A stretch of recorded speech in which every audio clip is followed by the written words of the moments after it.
Ayan na pala yung landing na ginawa ni Dadong. Ayan, natapos na niya. Hello mga ka-viewers! Welcome back po sa aming channel. Good morning mga ka-viewers. Good morning. Ayan, happy Monday sa lahat. Malamig na umaga tayo ngayon. Wala nang atrasan. Tuloy-tuloy na yung malamig natin na panahon. At yun nga, kahapon nagputol lang po sila ng kahoy. Yung mga branches lang. Kasi yun lang yung time na makapagbawas tayo dahil may ban yung kahoy na yun, yung elm tree. May ban po siya dito sa Saskatchewan na hanggang, mula spring ata hanggang August yun. So, nung September, ayan, pwede na po magputol at nagkaroon sila ng chance kahapon na para magbawas ng branches at makahiram sila kina Lester ng pamputol, kaya sakto lang na medyo nahawan yung mga branches kasi ano yun eh, parang piniprepare namin para dun sa summer, para yung mga plants ni Dadong pag nagtanim po tayo dun sa mini garden maarawan na ng maayos kasi nitong taon tayo hindi ganun kaganda yung tubo, ano, medyo na late dahil hindi siya ganun ka-expose sa araw. So hopefully next year maging maayos na yung pagtatanim natin. Ayoko nang nakatayo sa ano eh. Ito po yung Spider-Man ng Regina. Yes, baka ma-outbalance yung likod mo. Oo nga. Ganito. Hindi ka masasalo ni Ang galing mo ano. talaga, Tito. Tito, ang galing-galing mo talaga. Ano lang ut? Para kilala ko. Saksak mo Ikaw na. lang nakakagawa niya, Tito. Ang galing mo talaga. Nangunguto. Prado eh. Hindi ba nakasaksak? Ayun. Pag si Dadong mamaya umakyat dyan lahat ng mga branches. Putol yan lahat. Tigil na nga eh. May ginagawa lang siya eh. Sa mata niya, nani. May gagawin pa ako. Oh, nagigigil na yan sa mga puno dyan eh. Kaso, Malilit muna. lita mo lang yung cut kasi baka tumama sa bubong. Lester, sabihan mo, libre kape yan sa Europe ha. Ang lagay ganun na lang, no? May bayad yun dapat eh. May parostop yan.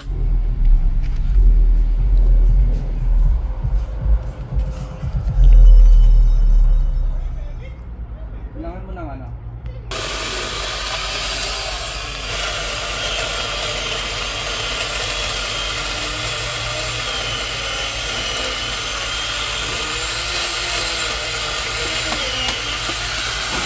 Alo.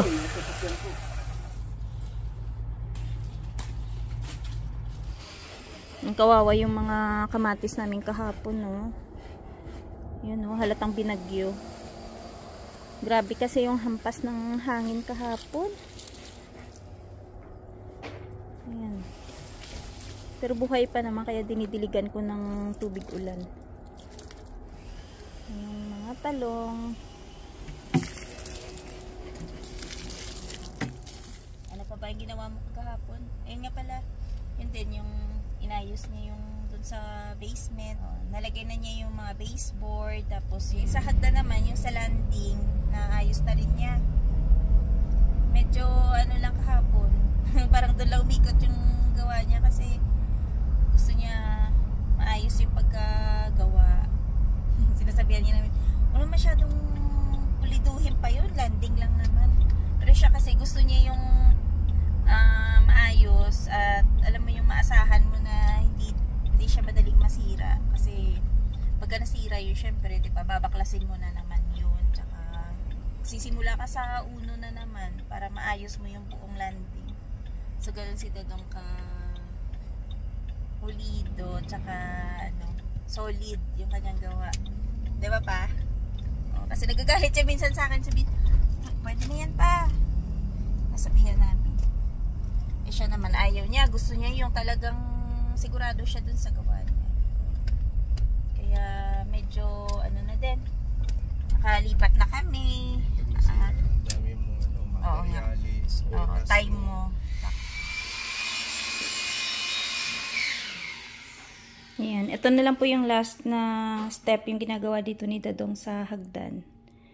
Ayan, kasi dati yung hagdan dito hindi siya diretso na naka-square. So ngayon, hanggang dito na ang gagawin niya. Pero, Para hindi lang maging pointed. Ewan ko, lagyan niya siguro ng parang tsapan niya siguro yung dulo. Kasi delikado pagka yung maumpog yung paa mo. Pwedeng masugatan. Ngayon, nailagay na rin po niya lahat ng mga baseboard. Mga plants namin nandito na. Tapos, ito na yung room ni Dadong. Ayan. Diyan, may mga plants din kami. Ayan, temporary meron siyang higaan dito. Tsaka, ayan no. Nilagay ko yung ibang succulents dyan.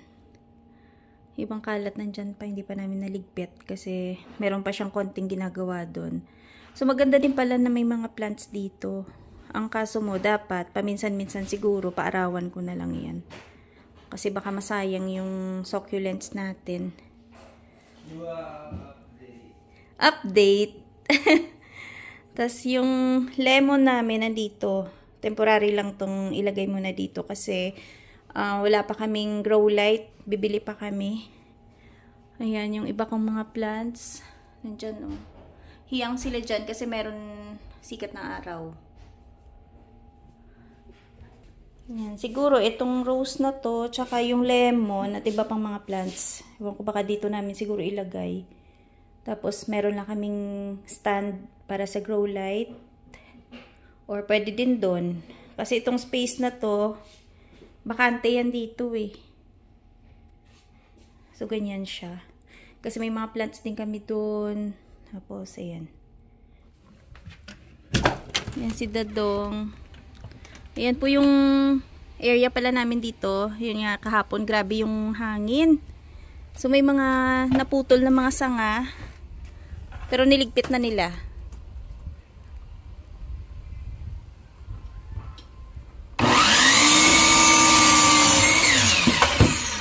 Uy, maglagay ka ng salamin pa. Grabe yung bagyo kahapon, no? Walang ulan pero ang lakas ng hangin. Pero may hangin. So, yan yung gagawin niya. Mga ka-viewers, maglagay tayo ng landing dito.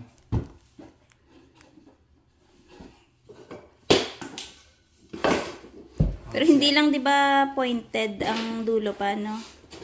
Ganyan lang siya. Ayan. Kasi kung gagawin natin to na pointed, kapag tumama yung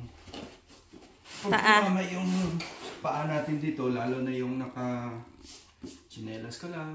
Masakit sa paa. Tapos kung kuko pa, no? Yan, kailangan kapag mag-DIY kayo, i-cut nyo lang to.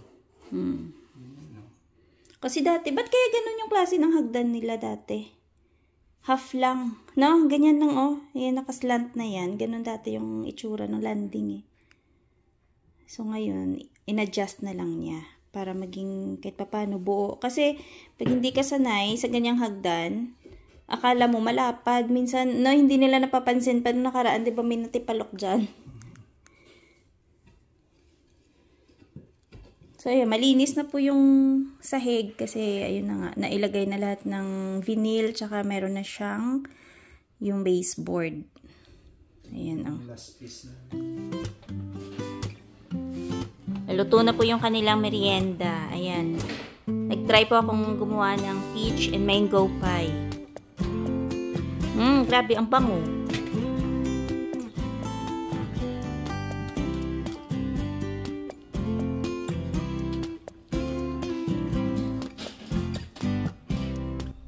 Ayan o. Dito po kami sa Home Depot. May bibilhin kami na dagdag lang doon na kahoy para sa higaan niya kasi yung ginawa niya, iniksian na naman niya. So parang nirevise niya yung buong higaan. Ayan, ang dami nilang mga magagandang kahoy.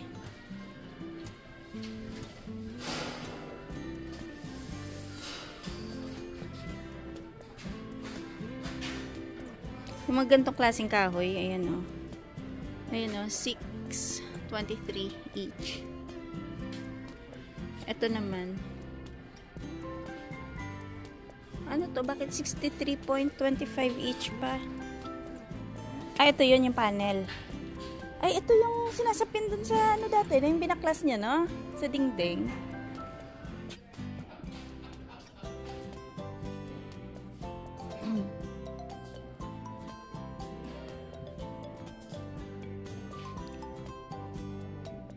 Hmm? Ay, ba't ang mahal dito ng mga gantong klaseng kahoy? Yan, no? Ayan, no? Ganun ba yun? Ganun mo yan, oh. 24, 22, 30, 7, maliit. Dahil malinis na siya, ano? Yung hindi malinis, mas mura.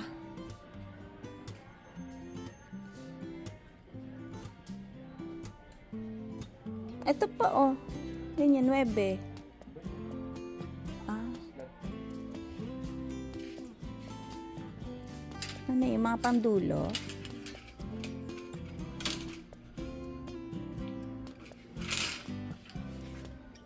Isang piraso, ayan, oh. Mahal din pala, no? Flat bar. 28, 26. Mga pang corner yan, eh. Sa ibang corner, para hindi apakante. Ah, okay. May barn door, oh. Ganda, no, pa? Barn door. 307. Pa, ito yung mga classic na mga nilalagay-lagay sa hagdan tsaka sa higaan, no? Baluster. Di ba may mga ganon? Baluster. Dati di ba yung mga higaan may mga ganyan, no? Nagamit sa mga Railing nga, oh. mga spiral na wooden design dati. Elegante na bahay. Mga pangmayaman na bahay dati, no? Pero yung ngayon pa, yung iba naman gumagamit pa din naman, eh. 14 inch. Alin? Milamin. Ah, ito pala yung mga ginagawa nyo pang cabinet, no? Yung sa pen. Yan, oh. Melamine shelving white. Ayan. So, 15. Ayan siya. Yun yung sinapin niya dun sa shelving ng kanyang cabinet ko, no? Yan yung... Ito na yung mga pangit na masyadong. Bakit pangit? Dinudugtong na lang siya. Ay, oo nga. Hindi siya yung buo. Ayan, no? Dugtong na lang. Halatain, no? Kasi iba kulay. Tapos parang may shape siya na parang in-insert, o para dumugtong. Ito tulad dati na... Ito, 360 to. Oo, no? So, madali itong ma-break. Ay naman, kasi naka-glue siya. Kaya nga lang. Ay, oo, naka-glue.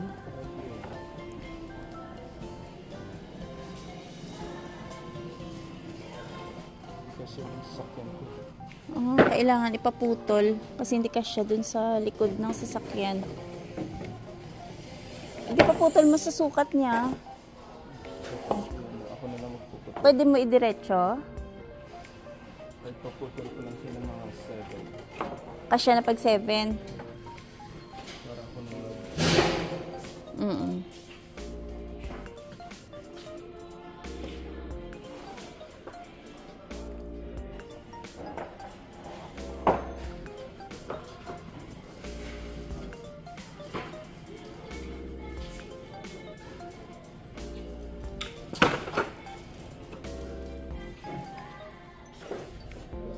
Ayan, so hindi na lang niya pinutulan. I-fold na lang namin yung upuan dun sa side ko.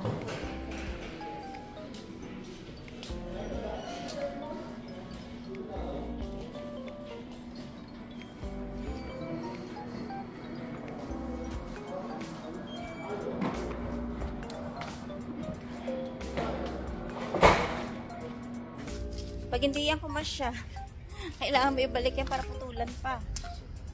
Ha? Kasya. Kakasya ba? Natutumbahin na lang niya yung upuan dun sa harap.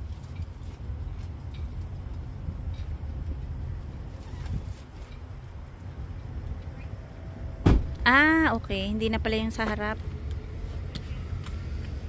Sus! Kasya pala eh.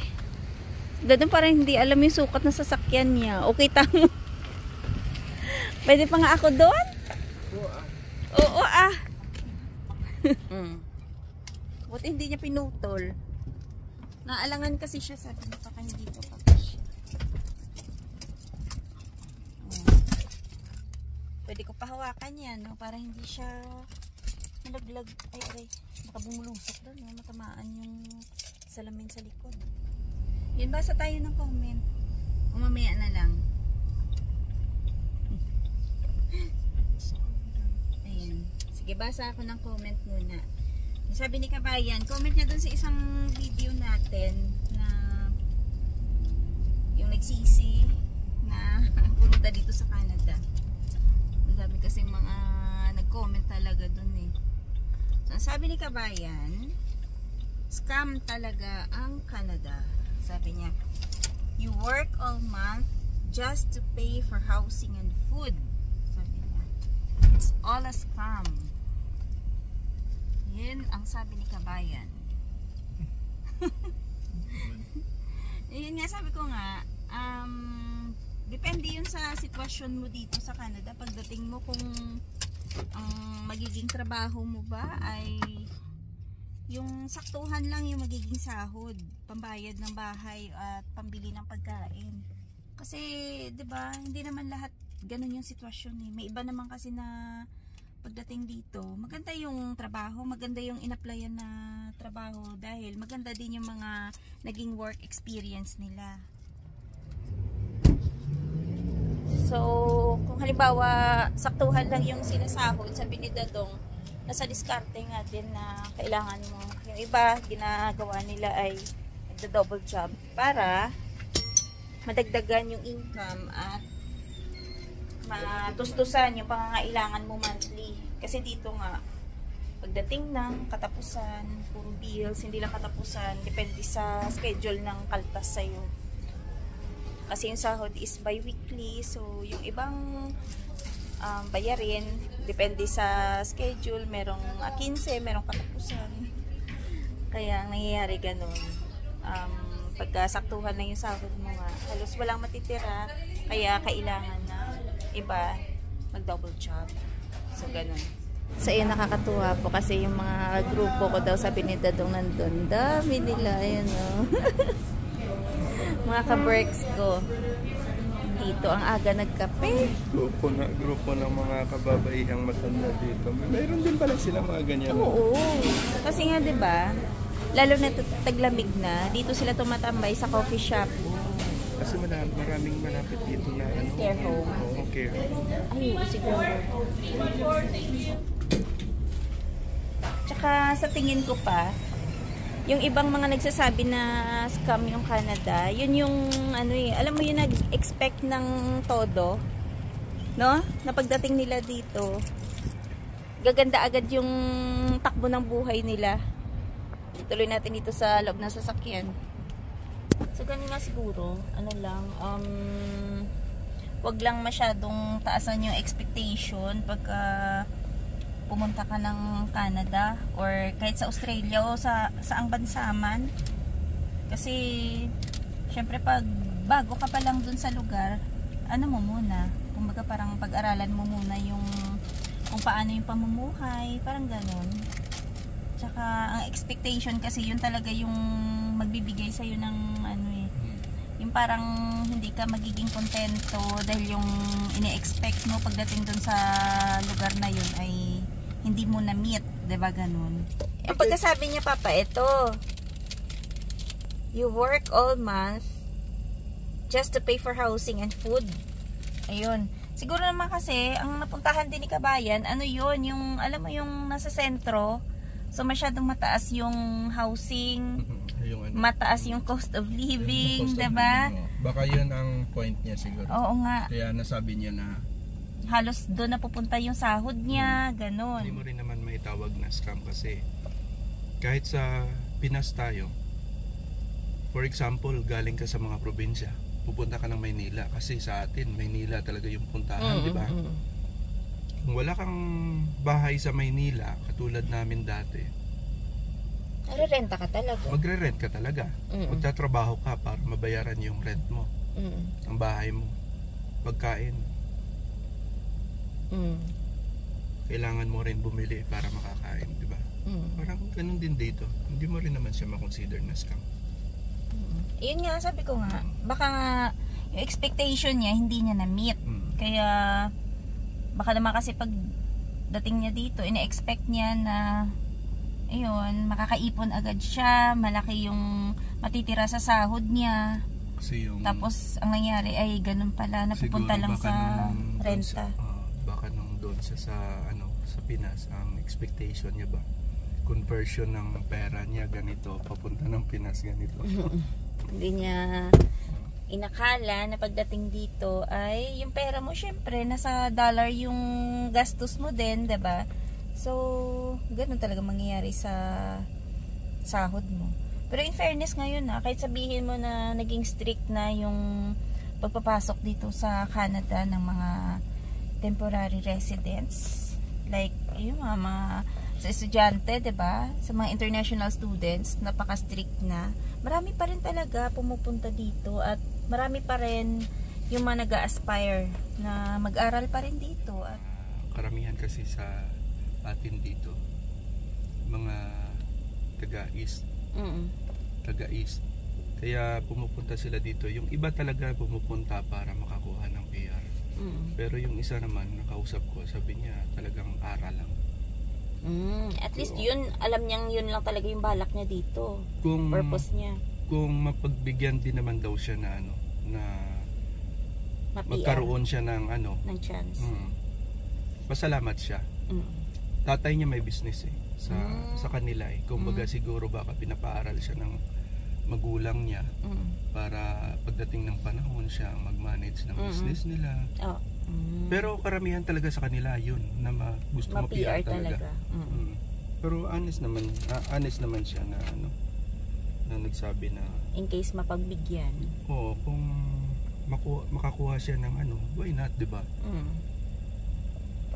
Siyempre, sino pa naman yung kasi halos talaga ng mga nagpupuntahan dito, yung purpose is magkaroon talaga ng permanent residency. Yun naman talaga.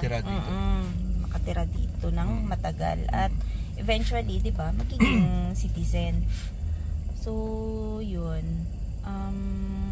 Siguro hindi lang talaga naging maganda yung experience ni kabayan dito. Kaya nasabi niyang scam. Pero para sa amin, hindi talaga scam yung Canada. Malaking tulong. Oo, malaking tulong sa buhay ng bawat Pinoy na nagpupuntahan dito. Basta, mo lang, yung gawin mo lang yung tama, tsaka, 'di ba? Gawin mo lang yung kaya mong gawin. Yung kaya mong gawin para kahit papano, 'di ba? Kung dati ay walang-wala ka, kahit papano makapag-ipon ka para masabi mong kahit papano nag-improve naman yung buhay mo dahil sa Canada. Ganun lang 'yun. Kasi kami, nga nasasabi namin every time na may video kami, sabi namin na yun, galing din kami sa wala. Kaya para sa amin talaga, hindi scam yung Canada. Thankful tayo. Thankful kami na nakapunta kami dito, 'di ba? Natatawa lang kami minsan kasi yung mga nagko-comment sa mga videos namin na sinasabi nila daw, alam mo yung negative yung mga reaction nila sa mga videos namin. Pero syempre, wala tayong magawa, mga opinion nila yun diba? Baka si kabayan, hindi naman natin masisi kung nakarating siya dito na work permit siya na naka-close sa isang company na pinasukan niya. Hindi talaga siya pwede lalo na kung hindi siya pwede maghanap ng pangalawang trabaho. Lalo na kung straight siya sa job niya na talagang may takot ba? Kasi yung hindi ka talaga pwede mag-double job. Diba? Mataas yung cost of living, malamang napuntahan niya nun.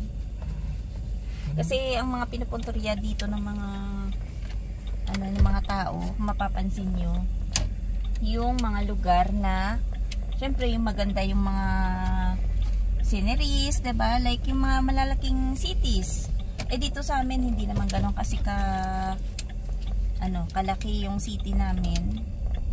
Pero dahil sa ngayon, parang ito yung mga pinupunteriya ng mga naglilipatan galing sa ibang probinsya. galing sa mga ibang malalaking cities, hoping na makahanap sila ng employer na makapagbigay Hindi dati talaga. ng NMIA. Hindi dati talaga. Puntahan talaga to kasi 100% na makakakuha talaga sila. Oo, noon. Pero sa Oo. ngayon kaya Pero pa. sa ngayon na dahil dumadami na rin. At saka yung Nagkaroon pati ng bagong rules na Mm. yung may 6% pataas na unemployment rate sa lugar, yung Regina ngayon, ano na rin alam ko nakasama na rin yan dun kung di ako nagkamali. Isa sa mga, mataas yung unemployment rate. So, good luck sa mga naglilipatan po ng mga kabayan natin. kaya walang dito sa Regina. Wala nang magagawa yung ibang company dito dahil Rules. hindi na nila pwede suwayin. Kaya good luck pa rin po sa mga kababayan natin na papunta dito kasi nung meron mga kababayan tayo na before pa nagkaroon ng stricter rules, itong IRCC ay mga, alam mo, nakapag-apply na. So, syempre, once na ma-approve ka, itutuloy mo pa rin yung balak mong pumunta ng Canada, di ba? So, good luck po sa inyo. Sana pagdating nyo dito ay maging okay yung pag-settle nyo, tsaka makahanap agad ng trabaho. Kasi yung iba, kagaya niyan, pasok dito, PR na. Wala namang employer pa yung iba, no? Yung iba naman, ayun nga, estudyante dito, ganyan. Basta hindi ka lang mapili, pagtsagaan mo muna. Ang importante may income ka sa Panimula. panimula mo na instead na kukunin mo sa Sarili mong bulsa. sarili mong bulsa for the whole month. Mm. Diba? At least kahit pa paano may pumapasok sa account mo, makakatulong. Ayan, so hanggang dito na lang po muna yung aming video for today. Pauwi na rin po kami ni Dadong. At maraming salamat po sa palaging panonood ng aming mga videos. Bye-bye! Bye bye mga ka-viewers hanggang sa Sunod na video namin.